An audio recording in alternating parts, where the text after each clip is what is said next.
Hi, my name is Skip. I'm here for two reasons. Number one, I want to help you become a better leader, and number two, I want to help you help others. I'm dyslexic, and one of the things about dyslexia is that I have trouble getting my thoughts from my head onto paper. This comes out in, and also sometimes I have trouble getting my thoughts into words, and I put things out of sequence. A common thing for dyslexics is to put words kind of to flip words. So instead of saying, the dog walked quickly, I might say, the dog quickly walked. Now, both of those might be grammatically correct, but that's not what I meant to say, and that's not what I meant. Perhaps in using different words, you might totally mess up the sentence, or you might end up having a bad meaning. So this is something that I've learned to compensate with by proofreading everything I write. Now, the thing with this is that when I'm taking a test, when I was in school taking tests, regardless of the test, I definitely needed to make sure that I went back and checked my work, that I double-checked to make sure that I had taken the knowledge that I'd accumulated through my class and properly put it down on the test or quiz or whatever. So this is a common thing with dyslexic people with learning disabilities, is giving them additional time to take the test so that they can take that time to correct, because of the process of getting the thought or the knowledge onto the paper takes longer.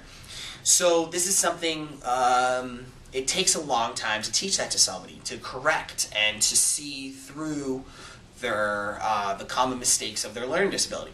So I'll be honest, I'd say probably a quarter of my school years, up until the 8th grade, I was learning how to double-check myself and how not to make mistakes. I was learning how to compensate. I was learning how to take tests, even while everyone else was advancing in the classes. So that's fine. Obviously, I went to college, so I obviously learned how to do that. But there are two tests in particular that I've taken where they took my compensating skills that I'd accumulated over my life and been taught many, many times and ingrained in my head. Skip, you would have gotten a better grade if you had actually checked your work. Skip, you knew how to take this. You knew how to take this test. You just took it improperly. You need to slow down. You need to be confident. Those would be the SATs and the GREs. Now, normally I'd say, whatever, I don't care if I don't pass the test. But the problem is that the SATs and the GREs are huge tests. And if you don't do well on them, it can dictate where you go to college or grad school, or don't go to college or grad school. And with the SATs, it was a paper test when I took it, so I was able to use most of my skills. But it was definitely heavily timed, and I could have gotten the extra time through my IEP, individual education plan, except then the colleges would have known, and I was afraid about being excluded because of my dyslexia. But I managed to do it. The GREs is a computer test, and you can't go back and double check your work. You need to advance through the next question. So basically, they took the compensators of my entire life and flushed them down the toilet, and they took them away. They just took them away. So it was very difficult for me to take that test. I ended up doing all right. I did well enough. It's not going to necessarily prevent me from going anywhere, but it's definitely one of those things which is frustrating. And with people with severe dyslexia, these things that are just frustrating for me can actually be incredibly intimidating and hold people back significantly. And my personal manifestation is that I get a lot of anxiety and I get frustrated. Other people end up just not doing it.